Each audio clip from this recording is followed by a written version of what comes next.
ਧਰਮਸ਼ਾਲਾ ਵਿੱਚ ਕੀਤੀ ਪ੍ਰੈਕਟਿਸ। ਹੁਸ਼ਿਆਰਪੁਰ ਚ ਕਿਉਂ ਨਹੀਂ ਕਰਨ ਨੂੰ ਮਿਲਦਾ? ਹੁਸ਼ਿਆਰਪੁਰ 'ਚ ਟਰੈਕ ਹੈ ਨਹੀਂ। ਮੇਰੀ ਇੱਕ ਇਹ ਵੀ ਮੰਗ ਹੈ ਸਰਕਾਰ ਨੂੰ ਕਿ ਆਪਣੇ ਦੁਆਬੇ 'ਚ ਟਰੈਕ ਕਿਉਂ ਨਹੀਂ ਹੈਗਾ। ਲਾਜਵੰਤ ਸਟੇਡੀਅਮ ਦਾ ਹੈਗਾ ਉਹ ਉੱਥੇ ਇੱਕ ਸਿੰਥੈਟਿਕ ਟਰੈਕ ਕਿੱਥੇ ਹੈ? ਸਿੰਥੈਟਿਕ ਟਰੈਕ ਹੈ ਨਹੀਂ। ਅੱਜ ਕੱਲ੍ਹ ਡਿਸਟ੍ਰਿਕਟ ਤੱਕ ਸਿੰਥੈਟਿਕ ਟਰੈਕ ਦੇ ਵਿੱਚ ਹੁੰਦੀ ਹੈ ਤੇ ਸਾਨੂੰ ਪ੍ਰੈਕਟਿਸ ਕਰਨ ਨੂੰ ਸਿੰਥੈਟਿਕ ਟਰੈਕ ਨਹੀਂ ਮਿਲਦਾ।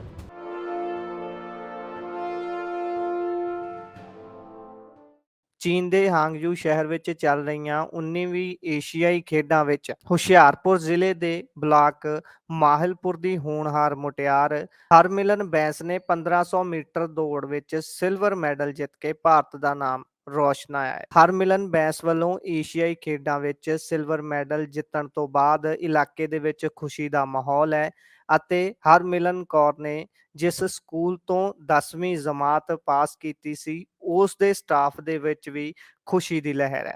ਜ਼ਿਕਰਯੋਗ ਹੈ ਕਿ ਏਸ਼ੀਆਈ ਖੇਡਾਂ ਵਿੱਚ ਹਰਮਿਲਨ ਬੈਂਸ ਦੀ ਮਾਤਾ ਮਾਦਰੀ ਏ ਸਿੰਘ ਨੇ 2002 ਦੇ ਵਿੱਚ ਬੁਸਾਨ ਵਿੱਚ ਸਿਲਵਰ ਮੈਡਲ ਹਾਸਲ ਕੀਤਾ ਸੀ ਅਤੇ ਦੇਸ਼ ਦੇ ਰਾਸ਼ਟਰਪਤੀ ਵੱਲੋਂ ਉਹਨਾਂ ਨੂੰ ਅਰਜਨ ਅਵਾਰਡ ਦੇ ਨਾਲ ਸਨਮਾਨਿਤ ਕੀਤਾ ਜਾ ਚੁੱਕਿਆ ਹੈ ਅਤੇ ਅੱਜ ਕੱਲ੍ਹ ਉਹ ਬਿਜਲੀ ਬੋਰਡ ਵਿੱਚ ਅਫਸਰ ਲੱਗੇ ਹੋਏ ਨੇ ਤੇ ਪਟਿਆਲਾ ਦੇ ਵਿੱਚ ਉਹਨਾਂ ਦੀ ਤੈਨਾਤੀ ਹੈ। ਹਰਮਿਲਨ ਦੀ ਅੰਤਰਰਾਸ਼ਟਰੀ ਪ੍ਰਾਪਤੀ ਪਿੱਛੇ ਉਹਨਾਂ ਦੀ ਦਾਦੀ ਗੁਰਮੀਤ ਕੌਰ ਬੈਂਸ ਦਾ ਵੱਡਾ ਹੱਥ ਹੈ ਜੋ ਕਿ ਸਾਬਕਾ ਪ੍ਰਧਾਨ ਨਗਰ ਕੌਂਸਲ ਮਾਹਲਪੁਰ ਰਹਿ ਚੁੱਕੇ ਨੇ। ਇਸੇ ਦੇ ਨਾਲ ਹਰਮਿਲਨ ਕੌਰ ਦੇ ਪਿਤਾ ਇੰਟਰਨੈਸ਼ਨਲ ਐਥਲੀਟ ਰਹਿ ਚੁੱਕੇ ਨੇ ਜਿਨ੍ਹਾਂ ਦਾ ਨਾਮ ਅਮਨਦੀਪ ਸਿੰਘ ਬੈਂਸ ਹੈ।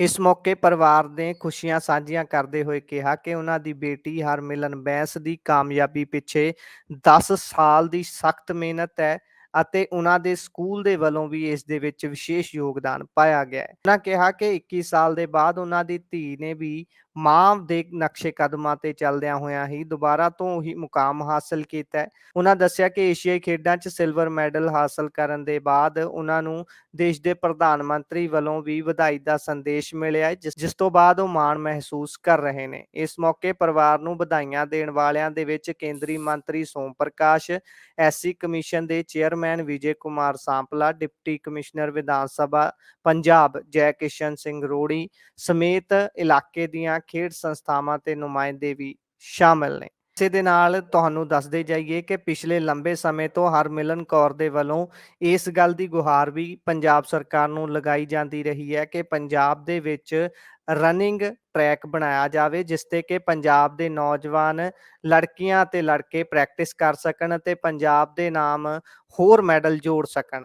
ਹਰਮਿਲਨ ਕੌਰ ਨੇ ਇਸ ਤੋਂ ਪਹਿਲਾਂ ਵੀ ਕਈ ਵਾਰ ਮੈਡਲ ਜਿੱਤਣ ਤੋਂ ਬਾਅਦ ਇਸ ਗੱਲ ਦਾ ਜ਼ਿਕਰ ਕੀਤਾ ਹੈ ਕਿ ਉਹਨਾਂ ਨੂੰ ਆਪਣੀ ਪ੍ਰੈਕਟਿਸ ਦੇ ਲਈ ਹਿਮਾਚਲ ਦੇ ਵਿੱਚ ਜਾ ਕੇ ਉੱਥੋਂ ਦੇ ਰਨਿੰਗ ਟਰੈਕ ਵਰਤਣੇ ਪੈਂਦੇ ਨੇ ਜਿਸ ਦੇ ਨਾਲ ਉਹ ਪ੍ਰੈਕਟਿਸ ਕਰਦੇ ਨੇ। ਉਹਨਾਂ ਦਾ ਕਹਿਣਾ ਹੈ ਕਿ ਪੰਜਾਬ ਦੇ ਵਿੱਚ ਰੇਸਿੰਗ ਟਰੈਕ ਹੋਣੇ ਚਾਹੀਦੇ ਨੇ ਜਿਨ੍ਹਾਂ ਦੇ ਉੱਪਰ ਪ੍ਰੈਕਟਿਸ ਕਰਕੇ ਉਹ ਪੰਜਾਬ ਦੀ ਝੋਲੀ ਦੇ ਵਿੱਚ ਵੱਡੇ ਮੈਡਲ ਪਾ ਸਕਣ ਅਤੇ ਪੰਜਾਬ ਤੇ ਦੇਸ਼ ਦਾ ਨਾਮ ਰੋਸ਼ਨ ਕਰ ਸਕਣ। ਮੈਂ ਧਰਮਸ਼ਾਲਾ ਵਿੱਚ ਕੀਤੀ ਪ੍ਰੈਕਟਿਸ। ਹੁਸ਼ਿਆਰਪੁਰ ਚ ਕਿਉਂ ਨਹੀਂ ਕਰਨ ਨੂੰ ਮਿਲਦਾ? ਹੁਸ਼ਿਆਰਪੁਰ 'ਚ ਟਰੈਕ ਹੈ ਨਹੀਂ। ਮੇਰੀ ਇੱਕ ਇਹ ਵੀ ਮੰਗ ਹੈ ਸਰਕਾਰ ਨੂੰ ਕਿ ਆਪਣੇ ਦੁਆਬੇ 'ਚ ਟਰੈਕ ਕਿਉਂ ਨਹੀਂ ਹੈਗਾ। ਲਾਜਵੰਤ ਸਟੇਡੀਅਮ ਦਾ ਹੈਗਾ ਉਹ ਉੱਥੇ ਇੱਕ ਸਿੰਥੈਟਿਕ ਟਰੈਕ ਕਿੱਥੇ ਹੈ? ਸਿੰਥੈਟਿਕ ਟਰੈਕ ਹੈ ਨਹੀਂ। ਅੱਜ ਕੱਲ੍ਹ ਡਿਸਟ੍ਰਿਕਟ ਤੱਕ ਸਿੰਥੈਟਿਕ ਟਰੈਕ ਦੇ ਵਿੱਚ ਹੁੰਦੀ ਹੈ ਤੇ ਸਾਨੂੰ ਪ੍ਰੈਕਟਿਸ ਕਰਨ ਨੂੰ ਸਿੰਥੈਟਿਕ ਟਰੈਕ ਨਹੀਂ ਮਿਲਦਾ।